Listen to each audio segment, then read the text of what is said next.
ബീഹാറിൽ ആദ്യഘട്ട വോട്ടെടുപ്പിന്റെ പരസ്യപ്രചരണം അവസാനിച്ചു. ഭരണവിരുദ്ധ വികാരം ശക്തമായ ബീഹാറിൽ പ്രധാനമന്ത്രി നരേന്ദ്രമോദി, അമിത് ഷാ ഉൾപ്പെടെ ക്യാമ്പ് ചെയ്താണ് എൻഡിഎയ്ക്കായി പ്രചരണം നടത്തുന്നത്. മറ്റന്നാളാണ് ആദ്യഘട്ട വോട്ടെടുപ്പ്. 11-ന് രണ്ടാം ഘട്ട വോട്ടെടുപ്പ്, 14-ന് തെരഞ്ഞെടുപ്പ് ഫലവും പ്രഖ്യാപിക്കും.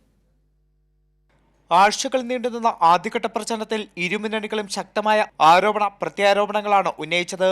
എൻഡിഎ അധികാരത്തിലെത്തിയാൽ നിതീഷ് കുമാറിനെ മുഖ്യമന്ത്രിയാക്കില്ല, ജെഡിയു ഈ തെരഞ്ഞെടുപ്പോടെ അവസാനിക്കും, നിതീഷ് കുമാർ സർക്കാർ വികസനമല്ല അഴിമതിയാണ് നടത്തുന്നത് അടക്കമുള്ള വിമർശനങ്ങൾ ഉന്നയിച്ചായിരുന്നു മഹാസഖ്യത്തിന്റെ പ്രചരണം. അധികാരത്തിൽ വന്നാൽ ഒരു വീട്ടിൽ ഒരാൾക്ക് സർക്കാർ ജോലി, ജീവിക പ്രവർത്തകർക്ക് സ്ഥിര നിയമനം ഉൾപ്പെടെ നിരവധി വാഗ്ദാനങ്ങളാണ് മഹാസഖ്യത്തിന്റെ പ്രകടന പത്രിക മുന്നോട്ട് വയ്ക്കുന്നത്. അതേസമയം നിതീഷ് കുമാർ സർക്കാരിനെതിരെ ശക്തമായ ഭരണവിരുദ്ധ വികാരം നിലനിൽക്കുന്നതിനാൽ പ്രധാനമന്ത്രി നരേന്ദ്രമോദി, ആഭ്യന്തരമന്ത്രി അമിത് ഷാ, ബി.ജെ.പി. ദേശീയ അധ്യക്ഷൻ ജെ.പി. നദ്ദ ഉൾപ്പെടെയുള്ള നേതാക്കൾ ബീഹാറിൽ ക്യാമ്പ് ചെയ്ത് തന്നെയാണ് പ്രചരണം നടത്തുന്നത്.